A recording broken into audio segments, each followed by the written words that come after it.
Bonsoir à tous. Le chômage augmente en Bourgogne-Franche-Comté, plus 0,9% sur un trimestre dans la région, selon les chiffres officiels publiés aujourd'hui. On compte désormais 109 260 personnes inscrites à France Travail dans la catégorie A, qui regroupe toutes celles qui n'ont aucune activité. Dans quasiment tous les départements, on constate une augmentation entre le deuxième et le troisième trimestre. Ça ne bouge pas en revanche dans le Jura, et ça baisse de 0,2% en Saône-et-Loire.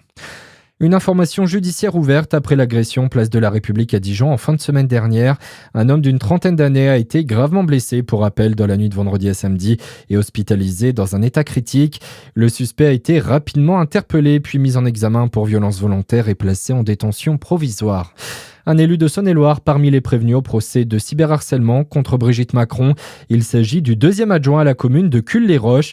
Jean-Luc Montaigu a été entendu aujourd'hui.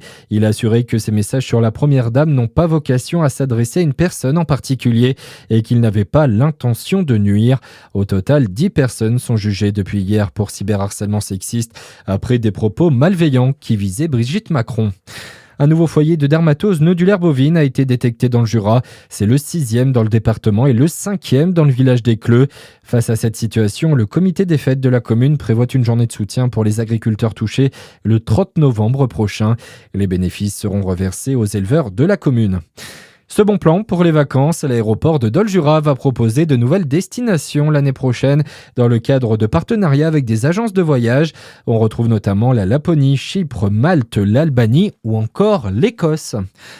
Dans l'actualité également, ce soir, alors que les températures baissent et que les chauffages s'allument dans les logements, les Français ont de plus en plus de mal à payer leur énergie. C'est ce que montre le baromètre annuel du médiateur national de l'énergie publié aujourd'hui.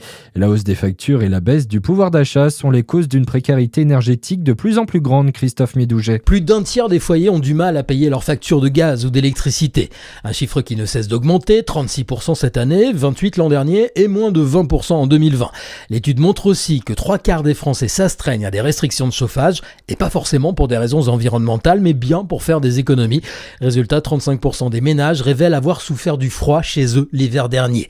Une situation difficile pour bon nombre de Français, compliquée en plus par le décalage du versement du chèque énergie cette année, en novembre et non au printemps, en raison du retard d'adoption de la loi de finances. Parmi les bénéficiaires, 10% ont vu leur fourniture d'énergie coupée pour défaut de paiement. Et le médiateur national de l'énergie appelle à interdire les coupures d'électricité en cas d'impayé et à instaurer un droit à une alimentation minimale en électricité. Et puis en foot, l'équipe de France féminine aux portes d'une finale. Les Bleus jouent ce soir leur demi-finale retour de la Ligue des Nations face à l'Allemagne. Les Allemandes qui les ont battues 1-0 à l'aller. Coup d'envoi à 21h10. À suivre votre météo sur Fréquence Plus.